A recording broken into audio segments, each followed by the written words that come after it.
दिवसाची सुरुवात येशूबरोबर. काही बऱ्याच वर्षापूर्वी मी परदेशामध्ये गेला असताना एका कॉन्फरन्सला गेलो होतो.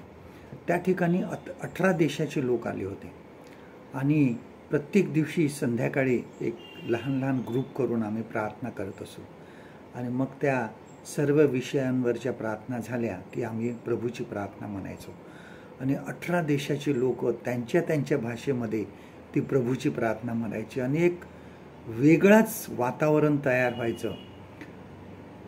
म्हणजे किती भाषा असतील त्या. आता भारतामधून आम्ही 4 जण होतो, त्याच्यामुळे आम्ही वेगवेगळ्या राज्यातूनच होतो, म्हणजे आमच्याच भाषा वेगळ्या होत्या, ते इतर लोकांच्या भाषा आणि एक वेगळंच वातावरण होतं. परंतु लक्षात घ्या की भाषा जरी वेगळ्या होत्या तरी आमचा प्रभू एक होता.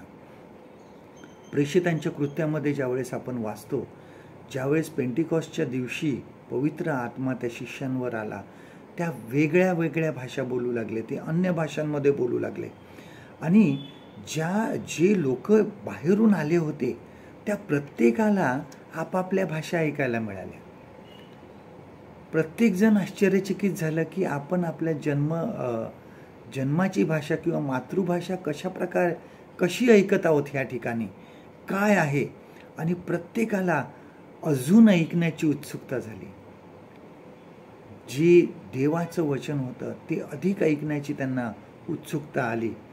आपण पण कदाचित इतर भाषा बोलू शकत नसू किंवा आपण इतर भाषा समजू शकत नसू, परंतु लक्षात घ्या की देव कार्य करतो. देवाला कुठलाही अडथळा येऊ शकत नाही, मग तो भाषेचा असो किंवा दुसरा कुठला असो. पवित्र आत्मा आपल्याला लोकांबरोबर जोडतो. अन्य मार्ग असतात, अन्य मार्ग तो अवलंबतो, परंतु आपल्याला तो लोकांबरोबर जोडतो. लक्षात घ्या की देव आमच्याबरोबर आहे. देवाचे प्रेम ही सर्वांना समजणारी भाषा आहे. आजचं देवाचं वचन आपल्यासाठी हे आहे, प्रेषितांची कृत्ये ह्याचा 2रा अध्याय आणि 7 आणि 8 वचनं. Acts chapter 2 and verse 7 and 8.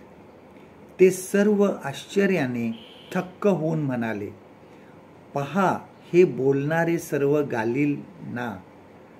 तर आपण प्रत्येकजण आपापली जन्मभाषा ऐकतो हे कसे. परमेश्वर करो आजचा दिवस तुमचा आशीर्वादित करो.